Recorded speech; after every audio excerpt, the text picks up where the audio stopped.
Welcome to my YouTube channel. And ఈరోజు మీ అందరికీ నేను ఏం చూపించాలనుకున్నా అంటే ఈ ఫేస్, నా బేర్ ఫేస్తో అండ్ నా హెయిర్తో like you guys can see నా స్కిన్ హీల్ అవుతుంది. నా స్కిన్ కేర్ జర్నీ వీడియో కూడా మీతో షేర్ చేసుకుందాం అనుకుంటున్నా.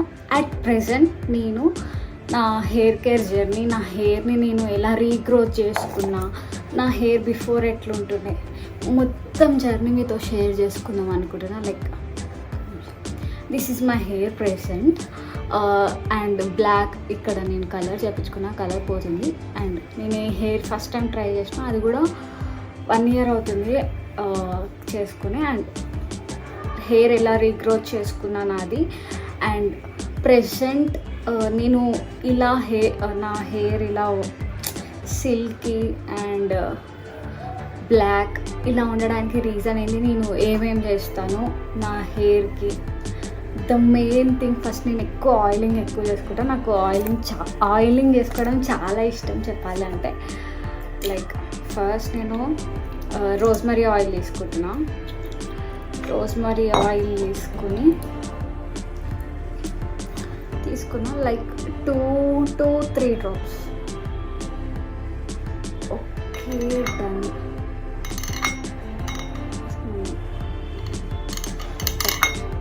నేను కనిపిస్తున్నా రోజ్మరీ ఆయిల్ ఇంత తీసుకున్నా అంటే no I'll take virgin coconut oil. ఇది లైక్ మీకు బ్యాక్ కెమెరా నుంచి ఫ్రంట్ కెమెరా నుంచి చూపిస్తున్నా ఒకటి ఇట్లా అనిపిస్తుంది. వర్జిన్ కోకోనట్ ఆయిల్ ఇది ఈ ఆయిల్లో మిక్స్ చేసుకుంటా. లైక్ నా హెయిర్కి ఎట్లా చూపించాలి మీకు, లైక్ కనిపిస్తుంది క్లారిటీగా. లిటరల్లీ ఇంత ఆయిల్ యూజ్ చేస్తాను పక్కా నా హెయిర్కి.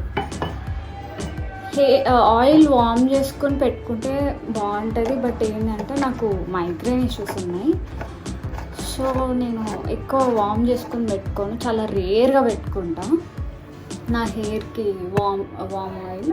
అండ్ ఇప్పుడు ఈ ఆయిల్ నేను ఇలా మిక్స్ చేసుకుని ఒక 2 minutes సో దట్ నా హ్యాండ్స్తోనే నా ఆయిల్ని వార్మప్ చేసుకుంటా, సో దట్ నాకు హీట్ చేయాల్సిన పని ఉండకూడదు. లైక్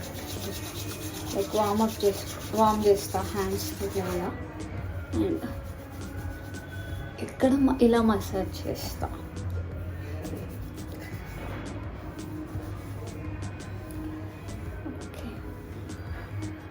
అండ్ నా హెయిర్ ఆయిల్ చేసినాక కూడా ఇంతే అందరూ ఉంటుంది ఎప్పుడు. అంటే ఆయిల్ చేసుకున్నాక కొంచెం బాగోదు అంటారు కదా. Okay, done.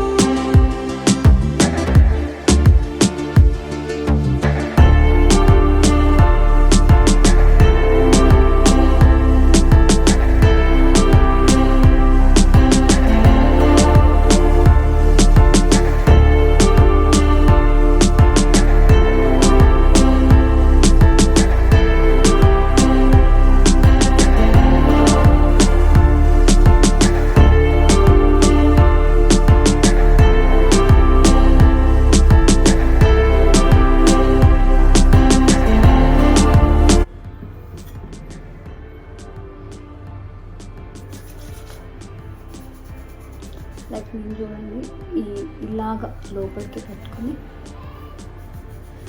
అప్లై చేసుకుంటున్నా నా హెయిర్కి ఆయిల్.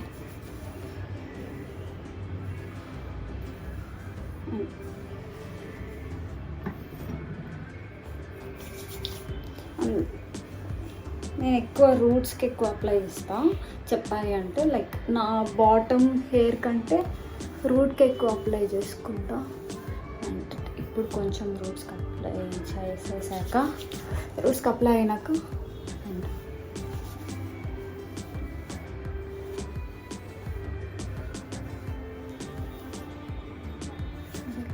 హెయిర్ ఫాల్ అవుతుంది. బట్ అంత హెవీగా ఏం అవ్వట్లేదు, లైక్ దిస్ మచ్ హెయిర్. ఇది నార్మల్ హెయిర్ ఫాలే, ఇంత హెయిర్ రావడం. దీనికన్నా ఎక్కువ వస్తుంది అంటే then you guys have a problem అని అర్థం, హెయిర్ ఫాల్ అవుతుంది అని. ఇంత హెయిర్కి కూడా హెయిర్ ఫాల్ అనుకోవడం చాలా తప్పు. అండ్ ఇప్పుడు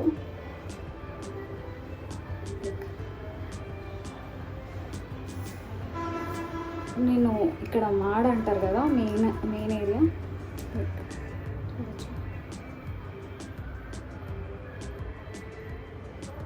మాడ మీద పెట్టుకుంటాం.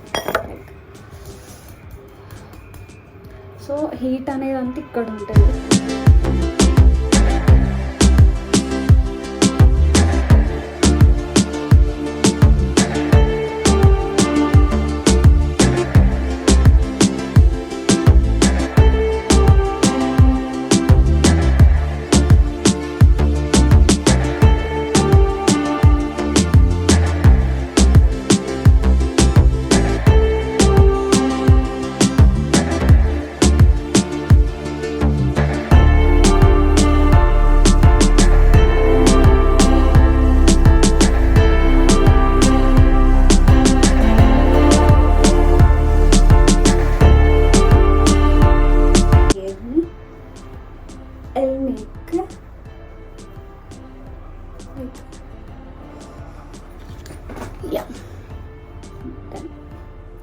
హెయిర్ ఆయిలింగ్ కూడా అయిపోయింది. అండ్ ఈ హెయిర్ ఆయిలింగ్ అప్లికేషన్ మాత్రమే చూపించా. నా ఆఫ్టర్ హెయిర్ వాష్ ఎలాగా నా హెయిర్ అనేది కనిపిస్తుంది అన్నది కూడా మీకు చూపిస్తా. లైక్ ఇలాగా హెయిర్ మనం ఆయిలింగ్ చేసుకున్నాక బెటర్, ఇలా టై చేయకపోయినా యూ కెన్ లీవ్ ఇట్. ఇప్పుడు నాకు కొంచెం వర్క్ ఉంది కాబట్టి నేను హెయిర్ టై చేసుకున్నా, లేకపోతే నేను హెయిర్ ఆయిలింగ్ చేసుకున్నాక లీవ్ చేసుకుంటా. లైక్ లోపల ఈ స్కాల్ప్ అనేది ఆయిల్ని అబ్జర్వ్ చేసుకుంటుంది కాబట్టి ఈ టైంలో మీరు కోంబింగ్ కానీ ఎక్కువ హెయిర్కి ప్రెషర్ ఇస్తే హెయిర్ ఆటోమేటిక్ ఫాల్ అవుతుంది, పక్కా ఫాల్ అవుతుంది. సో మనం ఏం డిస్టర్బ్ చేయకుండా లెట్ స్కాల్ప్ సోక్ ఆయిల్. ఆయిల్ని ఎంత తీసుకోగలిగితే అంత తీసుకొనియండి. ఒక మ్యాక్స్ ఒక 2 to 3 hours ఇలాగ వదిలేస్తాను నేను. సో దట్ నా హెయిర్ అనేది ఆయిల్ని పీల్చుకుని నాకు తలకాయ నొప్పి తగ్గించి నా హెయిర్ ఫాలికల్స్లోకి వరకు, క్యూటికల్స్లో వరకు నా ఆయిల్ వెళ్ళి కొంచెం షైనియర్గా హెయిర్ ఫాల్ తగ్గించడం, షైన్ చేయడం. అండ్ నా హెయిర్ బ్లాక్, లైక్ నేను ఏం పెట్టాను, కలర్ ఏం పెట్టాను, అయినా నా హెయిర్ ఇలా ఉంది black without any white hairs. అంటే రీసెంట్గా వస్తున్నాయి, లైక్ నాకు ఒక 4 to 5 వైట్ హెయిర్స్ ఉన్నాయి నా హెయిర్లో కూడా.